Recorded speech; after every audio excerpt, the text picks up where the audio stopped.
or the Danube, not representing a country, but the river as a whole.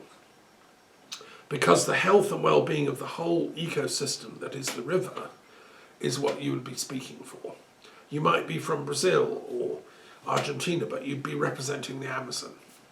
And therefore it would be a way, if we got this Parliament of Rivers going, it'd be a way of lessening the conflict zones, because whether you're from Bangladesh or Pakistan or India, you know, rivers are for everyone. And we need them to be not polluted and not overfilled with floods. So there's a lot of work to do. And eco-philosophy, and the thing also about chemistry is that unfortunately when chemistry got really industrialized in the 19th, 20th centuries, chemists learned a lot of tricks. They could make fertilizers out of, you know, chemicals. They could make drugs out of chemicals and pump them into people and give them, you know, stop them having crazy hallucinations and whatever. And so chemistry was misused a bit as a science, and with fertilizers and stuff. So it might create great yields for a few years, but if you just use fertilizers, it impoverishes the soil in the long term. And that's happened in large parts of the world, in India and the Americas. They're now discovering that organic agriculture is actually better long term for the soil. And so we need our chemists to be so clever that they kind of don't always apply their knowledge. That sometimes you don't put that chemical solution in. I mean, it was chemists that invented Zyklon B, which was the horrible thing that did the Holocaust, killing largely Jews by sprinkling pellets, which turned into a gas inside the you know, the Holocaust killing fields in Auschwitz and places which I visited. So chemists misuse their knowledge too, and therefore philosophers need to jump down on them and say, "Oi, stop that! You know, do some prayer instead." Because science needs watching, and God knows what some of the world's crazy chemists are up to now, inventing things. But so we need more eco-philosophers to monitor what these the Darth Vader chemists are doing. But good chemists I love; they're great. Right, okay, that's those two. They're quite interesting, aren't they? Yes, they are. Yeah, yeah. Okay, another two. Yes, yes, sir. All right. What about 167, education and academicism? Okay. And well, I'm gonna have a hard time with this one, pronouncing it. 143, Hegelianism? Okay. Hegelianism. Hegelianism. Okay. Please. All right. Okay, so, well, those are fun. 167 is there. It's because it's the field for specialists in education, meaning teachers, professors, people that are academics, people that are teachers. They need their box in their own right, because education is a discipline of knowledge, you know. Like how to be a good teacher, that's a whole science in itself. And how to, and why as well. So when I trained to be a teacher myself, I got very interested in the history of education. And my mother was a teacher, and that's partly why I was inspired to become one. I really do think education is so important. It's the key to creating a better future for the world. It's the sort of way we pass on knowledge from former generations into the future. And yes, of course, books and the internet and Wikipedia, that can do so much. But I think you actually also need real people, real teachers, to make it all come alive.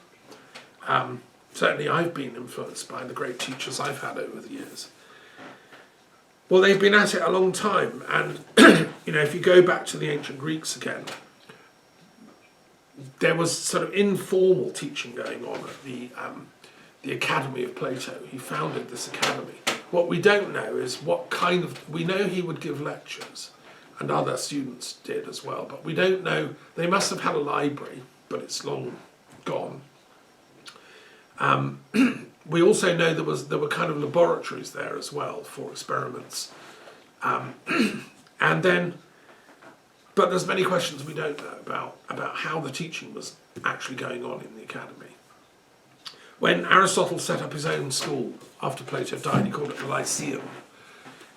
It's thought that that was more like a natural science academy, because he encouraged people to come back with specimens of, creatures and fossils, and he found in zoology. He wanted to study life itself in all its complexity. So it would have been like going into more like a natural science school. But then there were branches of the Lyceum that dealt with physics and with logic and with metaphysics. So there would have been lecture theatres and stuff. But again, what were they like? We don't know. And then when Alexandria was founded by his pupil, Alexander the Great, there was teaching going on in Alexandria at the Museon. A colleague of mine, Richard Sorabji, who I think has sadly died, probably the world's leading expert on Aristotle over the last few decades, he wrote an essay on teaching in Alexandria. They found some classrooms. Archaeologists have discovered some actual classrooms, which they've been looking at and trying to then say, well, what was it like? I haven't read that yet, but I'd love to have access to it. It's in the Routledge Handbook of Neoplatonism, just been published. So, education goes back at least that far, but before the Greeks it was going on in Babylon and Egypt, in the temples. It was always schools were associated with religious temples in Egypt. So if you wanted to train as a priest in Egypt, you would come to classes, lectures, you'd learn writing, hieroglyphs, and you'd learn prayer, and you'd learn which gods had to be prayed for in what ways, at what times. It was a discipline. And the same in Babylon and Sumeria.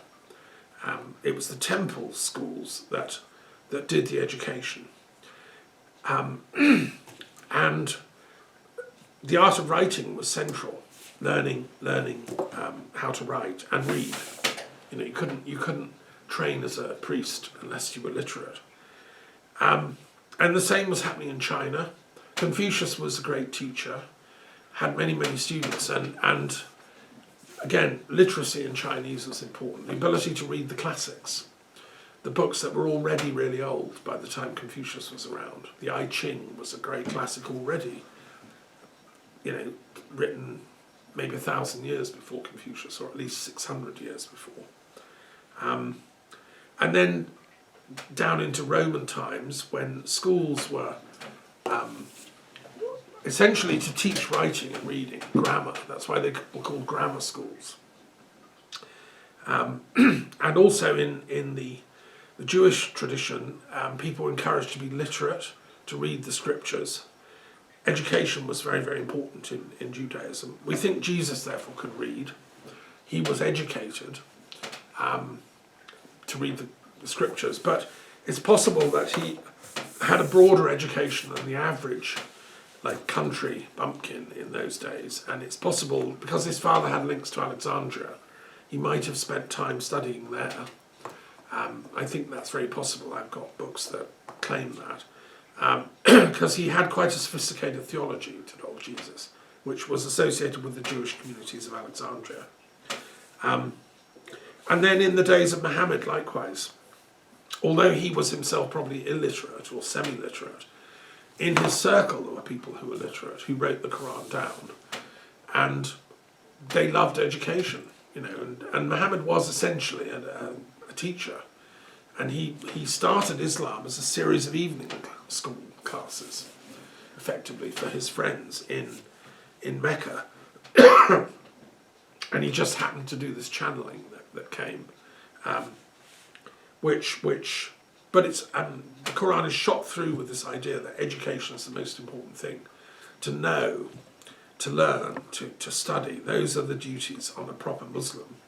Because without knowledge, how do you know how to surrender spiritually? The whole meaning of Islam is to surrender your will to the divine will. and not put up a fight and not be egotistical about it. Well, how can you do that if you don't know how to do that? If you're not taught, if you have no idea where the divine will is, or how to tune into it. So that was what the Quran was for. It was to teach people to surrender their egotism and their violence and their hatred and anger and so on. And the same in India, in the ashrams of India, in the forests.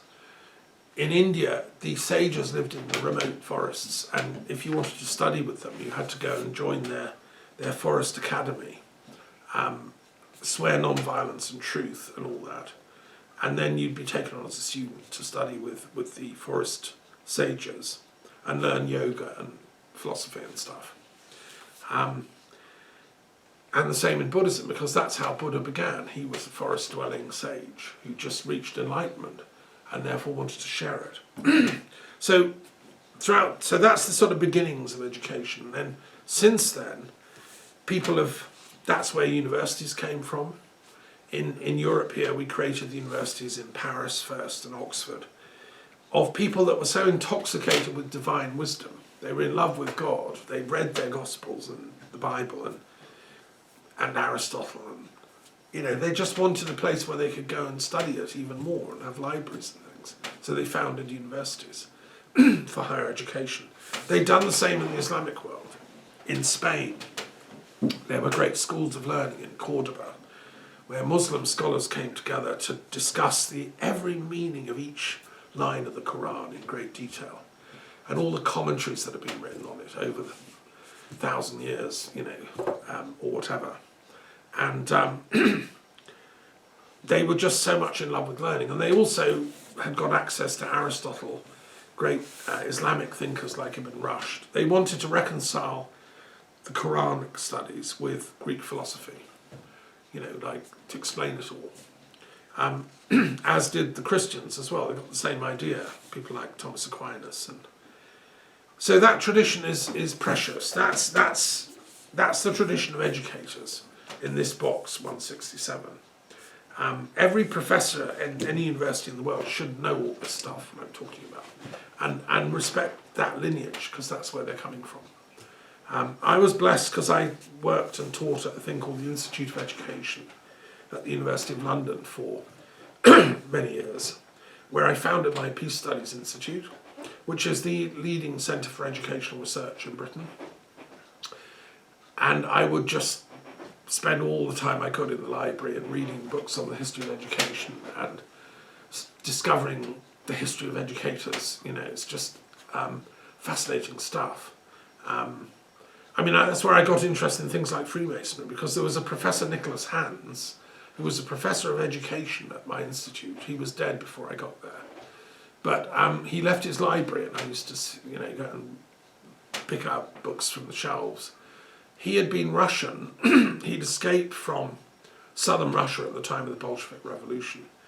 He'd ended up in Britain becoming an educator, and he studied the esoteric currents within the history of education, because there's two types of education. There's the formal stuff. You go and do a degree and you get a bit of paper so you can get a better job. You go and do a degree in economics, then you can get a job in a business, whatever. It's a sort of ticket to a profession, right? And that could be law, it could be medicine, but you just learn the stuff you're supposed to do for that job. Because I'm against that. That's like vocational education, if you want. And that's what law schools do. They train you how to win arguments and blah, blah, blah.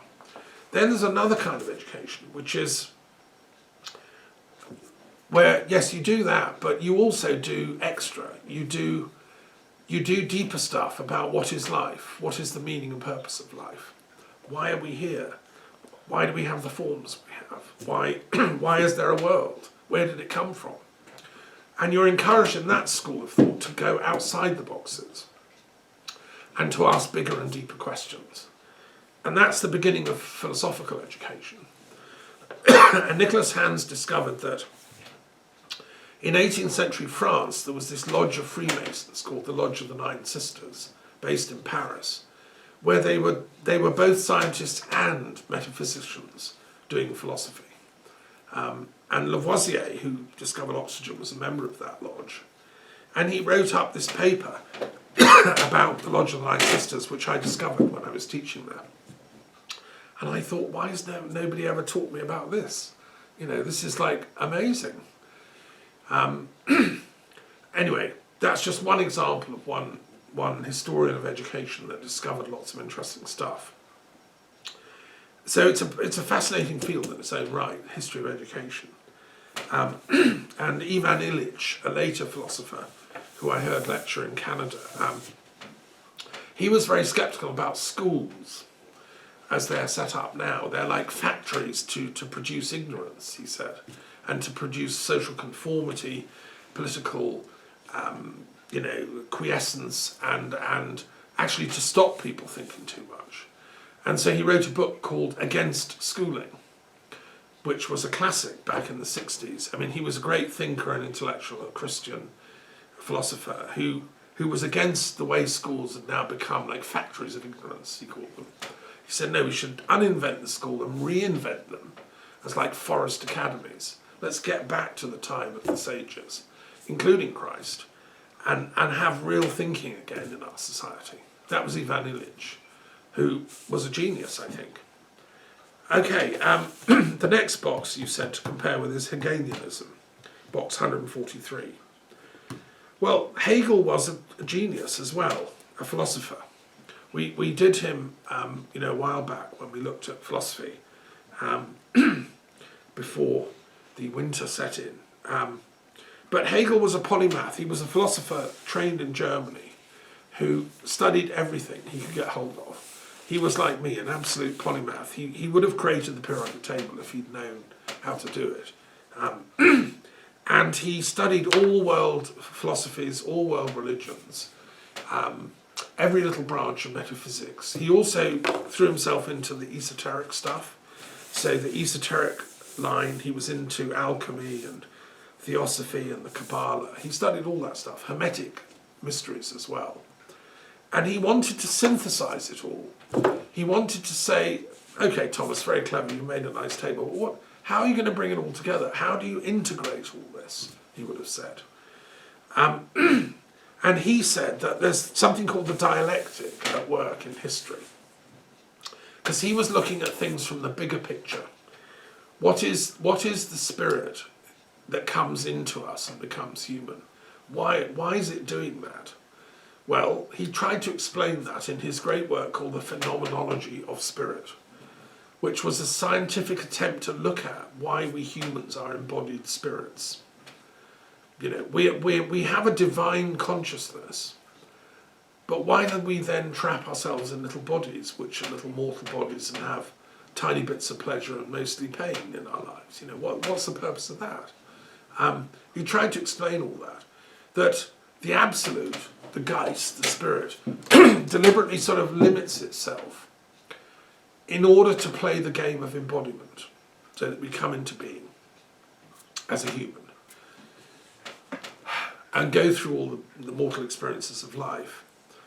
And we've been doing it for millennia. But gradually, humans, as we become wiser and evolve, and become wiser and wiser, our life experiences become more intelligent, more rational. And we will grow out of things like war and cruelty and violence and ignorance. He believed in the rational progress of humanity towards a goal of a world based on peace and reason. But it takes a while to get there. He was inspired by Kant, the other great German philosopher. And he was a very knowledgeable philosopher. He lectured at the University of Berlin. He had the chair of philosophy at Berlin. I've been to the university, the Humboldt University. And he did lectures on world history.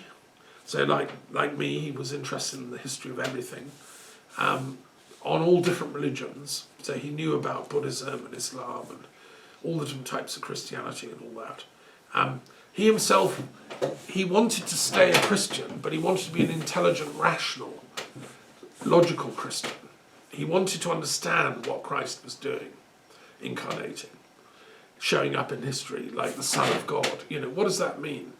Hegel explained it, that that's when the absolute consciousness that is in all of us, potentially, actualized in that historical rabbi, sage, teacher, in order that we could learn the lesson of how not to treat it. Because what we did was we crucified it. We criticized it. We judged it. We said it was illegal, it was heretical. And we put it in prison and then crucified it. And what Hegel said is that's a kind of symptom of what we do with wisdom.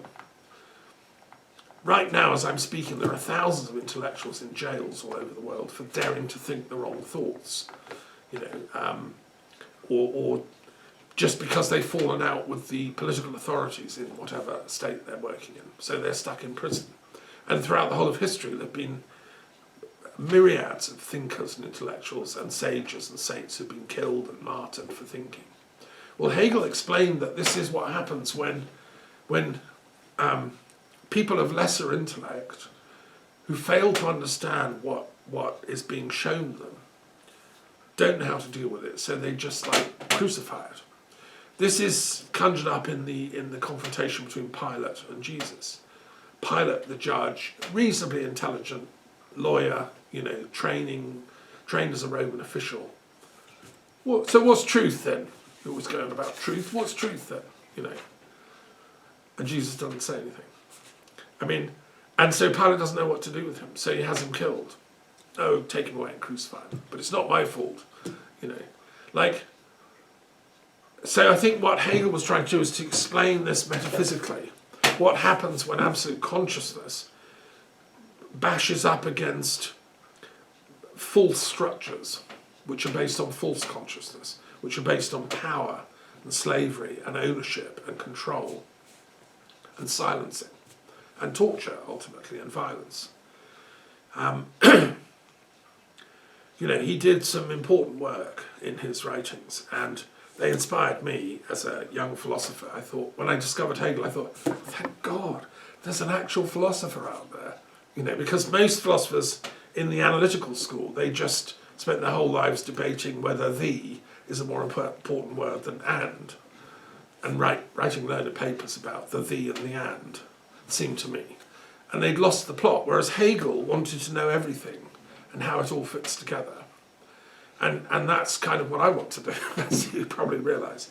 And he argued that history moves in this dialectical form through oppositionality, and finally reaches a synthesis.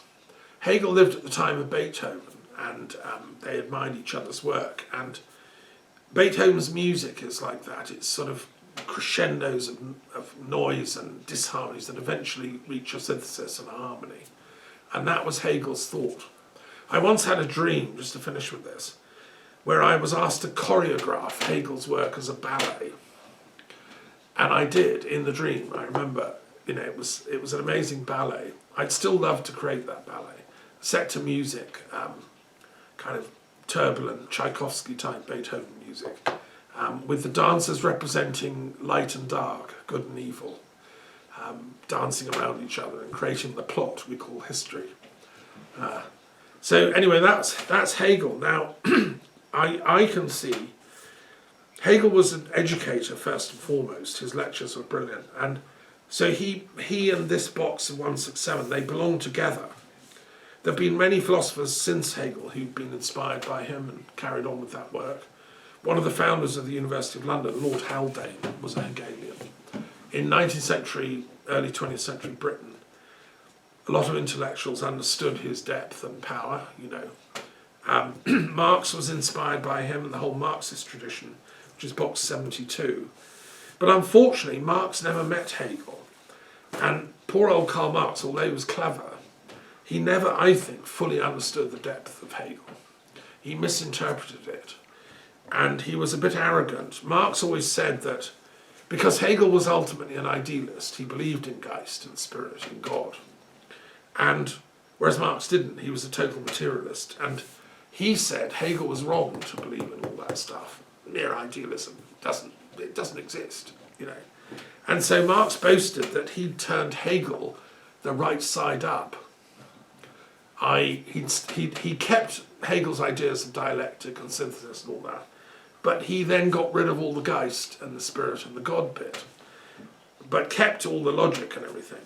So he said, "Oh, I'm better than Hegel. I've turned it the right side up. I've got rid of spirit and God and everything, and now we just keep the dialectic," and that became dialectical materialism. But unfortunately, if you kick God and spirit out of philosophy, ethics goes too. You end up with no reason to do the right thing as opposed to the wrong thing, if the wrong thing can give you more power. So you end up with Stalinism and Maoism and the horrors of Bolshevism unleashed on poor Russian peasants in the name of dialectical materialism. And it became just an engine to shoot people that didn't agree with the state. If you read the Black Book of Communism, which tells the story of how dialectical materialism went crazy. And in China, the massacres of Tibetan monks and stuff, because they wanted to stay on Buddhists faithful to Nagarjuna and Buddha, they were tortured and shot in the name of progress and dialectical materialism. Now that was a Marxist mistake. And I hope there's a special place in limbo where Marx is having to reread the entire works of Hegel and rewrite his theses, because it was a costly error, I think. But there were other philosophers who've been inspired by Hegel since then. The tradition lives on, I think.